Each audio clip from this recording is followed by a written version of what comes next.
what's the future of display tech? And I'm talking especially for a productivity use case here. We've seen a lot about the new Apple Vision Pro, and I've shared a little bit about my thoughts and feelings with that. There's lots of really shiny reviews of people using them and having essentially a really good time with them. You know, it's a real novelty at this point.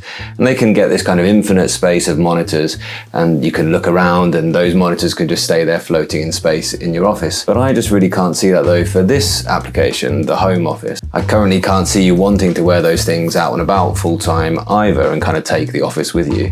We've also heard that people after a little while, they find they get this kind of strange feeling in their eyes, and it probably is not really good for your long-term eye care. And I'd rather have eyes which were attuned and could enjoy the real world rather than eyes which manage to stare at something which is only about an inch in front of my face. And I do think currently Apple have probably got the very best in augmented reality technology. And if those screens which are at the very cutting edge of what we can do in these micro OLED screens, if it's not really possible to wear them full time, then at least for the time being, it's a bit of a no-go for that technology in this productivity space. And for wearing out and about, I do think that they will need to look and feel a little bit more like normal glasses. And I think it'll be once that you can actually just see through normal lenses at the real world and add in those monitors, add in those screens, add in that spatial computing when you need it. That's when it will make more sense for that use case. But then what is the alternative?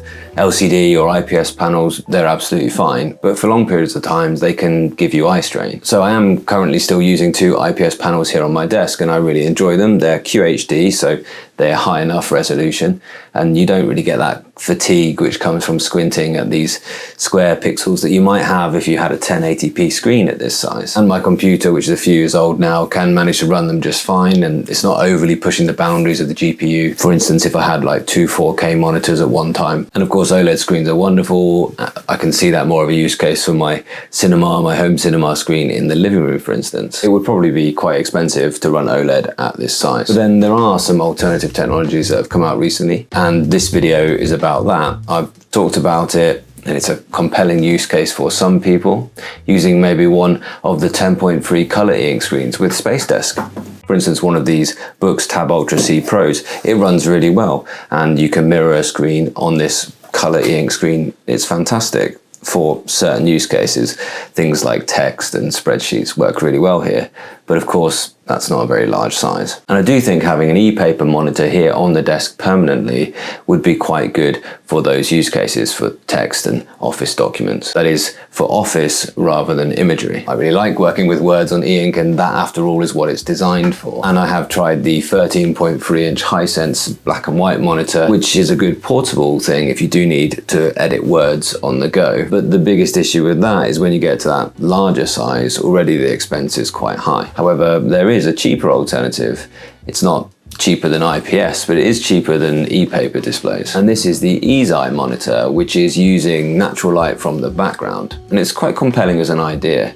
The idea that you're only using the same light as is in the background, you're only using the ambient light. So you're not having to constantly adjust your eyes to something which is actually brighter than the background. And remember that a lot of the eye strain that you do get from looking at IPS or OLED monitors, it comes from your squinting at something which is a short distance away and which is much brighter than the background. And there's also the oxidative stress that you get on your retinal cells. But let's come back to that in a little while. And if you're someone who suffers from eye strain, I'd encourage you to try the 20-20 rule first. And you need to be aware of it and practice it and make it a habit. What you do essentially is you set yourself an alarm for every 20 minutes, look away from the screen, look at something in the distance for at least 20 seconds. You can almost feel your eyes relaxing.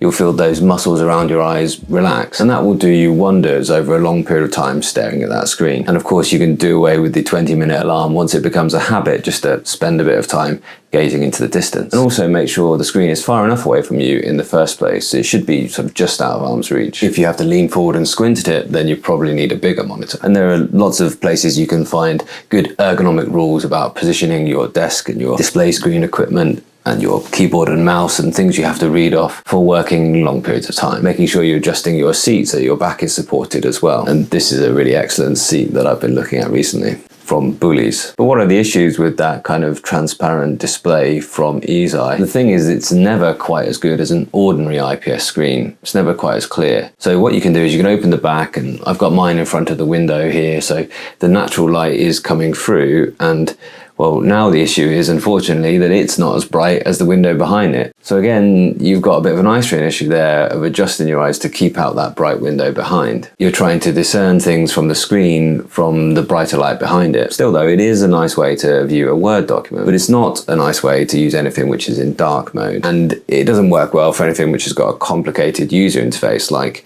video editing suites. And nothing I'm finding currently lives up to IPS or OLED for video editing. There might be something in the future. And perhaps once we're all more interested in immersive experiences in 3 dimensions, maybe video editing will need to go into some kind of goggles, some kind of augmented reality headset. You do have different options with the Easi, which is a really good thing about it. You can clip on the back panel, and it does have built-in full spectrum LED backlights, and those are the same type of daylight LEDs which they use in SAD lamps. That's the lamps people use to avoid seasonal affective disorder, to give themselves a kind of dose of daylight. So it is good that they cover the whole spectrum and they don't have those spikes. And if you have too much blue light, then that's when your actual retinal cells have too much strain on them, and you can get this really kind of toxic chemical building up on the back of your retina. There is lots of evidence to show that blue light does give you that toxic buildup on the back of your retinas. Rather like if you've been out on an incredibly sunny day and forgotten your sunglasses. That kind of bleary eyes watering, too much blue light can do that. And of course you can do things like change the color temperature, the brightness, etc. to give yourself a comfortable viewing experience. Leave the back kind of half open to give yourself some ambient light, or clip it shut, and it works just like an ordinary IPS panel. But it never quite gets to the same level of contrast or brightness as an ordinary IPS panel can. I do find this is better though than running the blue light filters, which most monitors now come from. But you are kind of always having something which is a compromise here with the Easi. So I'd only really recommend it to people who know that they need IPS panels at some times, and who know they want that option to view a text document using only the ambient light. Because when you're just looking at black text on a white background, you've got plenty of contrast anyway. One benefit of it, of course, it has that full refresh rate, which e-ink panels just can't manage. And also the colors, although nowhere near the IPS panel, are better than the kind of muted and pastel shades you get on an e-ink panel. Another thing to mention is that Lenovo are putting together a sort of see-through screen laptop. I don't think that's about eye care, that's more about spatial computing, because it seems that the screen can actually be detached from that laptop as well. So you can maybe imagine a future where actually the computer you carry around is laptop shaped, so you've got a trackpad and a keyboard and all of the computing power and battery underneath that, but then you're sort of wirelessly streaming to whatever monitor might be available at the time. Actually, I can see that, and they also have a version where it has an Android tablet as the screen, so you can take that off and that'd be the Android tablet. And I can imagine the Windows computer being connected to a display board at the front, and you carrying around an Android tablet to do your other incidental tasks. And maybe a translucent screen is actually just sitting in the space somewhere for something without text, of course, that can be viewed from different angles. It is an interesting idea that Apple have started with this whole spatial computing thing. And then there's secret option number 3, which is reflective LCD. And this is the monitor from Sunvision Display. And I've done a lot of work with Sunvision Display and looked at their technology. And I am excited, to say the least, about the future of this technology, but also nostalgic about the past for this technology, because this was the type of technology which was in the Game Boy Color, and I think even the Game Boy Advance. And so this technology could have gone further if people had adopted it earlier, but they have done wonders with this technology. And it's still high refresh rate, it's still capable of showing all of your colors, and the colors on it look lovely when they're in the right lighting conditions. It looks absolutely beautiful in direct sunlight. And the main and original purpose of this type of display was for outdoor signage. It's like the Easi, it is very low power as well. When you've got this in super bright conditions, you will have a wonderful time. It's like looking at a silver cinema screen. It's the way colors should be seen. It's absolutely beautiful. However, when you're working at night time, you will need an external lighting solution like this lamp, which kind of sits in front of it, which I picked up from Amazon, and it does quite a good job of casting quite an even light across the surface of the screen. But of course now I'm just using LEDs which aren't designed for any kind of purpose other than just being an ordinary desk lamp, so it's not ideal. Easi have just released the Radiant, which is also using reflective LCD technology. And in my testing of it so far, I can already tell you that I think this is a good solution if you're going to need to be working outside long term and need a low power display. It's a lot smaller than the Sunvision Display, and it also won't cost quite as much. But still, it's not cheap. So what's the other option? Well, enter a large screen e-paper display. So it's the Bigme B251, and it is good, and I can tell you that if it looked as good as it does when you're in image mode, which is one of the 4 modes that you get the option of, I can tell you that if it looked that good all of the time, then it would be an instant recommend that you should all go out and get, because that is a beautiful e-ink screen and it looks absolutely wonderful. But its main use case is going to be for this, and if you're someone who's happy to be able to fire across screens like this, fire across windows, and work generally with the keyboard rather than the mouse to get around your document, then you will be quite happy here. And in one of the faster modes,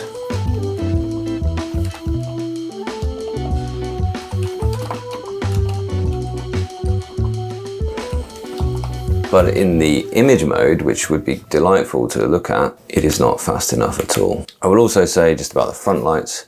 Front lights are available here on the remote. I've got them pretty much almost off, although there's no battery to worry about here, of course. What is the case is that it's always better to be using light from the room reflecting off the panel, and you're going to get a better view of that e-ink panel than just relying on the front lights. In the testing footage that I've got, you can clearly see there is quite a lot of light bleed, so relying on just the front lights isn't as good as having something like this lamp that I've got, which can cast an even light across the screen. Or indeed, just working here in nice brightly lit conditions is acceptable as well. In fact, it's better than acceptable. It's quite good. I just have a little touch of the front light on, sort of a third, and then have an actual lamp lighting the screen directly. Luckily I had that set up because of the RLCD panel already. But what is good, I could see you actually having a reference document up here, sort of full time, one that you weren't having to scroll and manipulate very much, but a document you're having to read from as you worked on something on the computer. So for instance, what I am having quite a lot is my PKM. Stop the video whilst it's in image mode there. Have the PKM up, it looks really good. I don't need to do much with it except for look at it, occasionally scroll, and that reading those notes is quite good.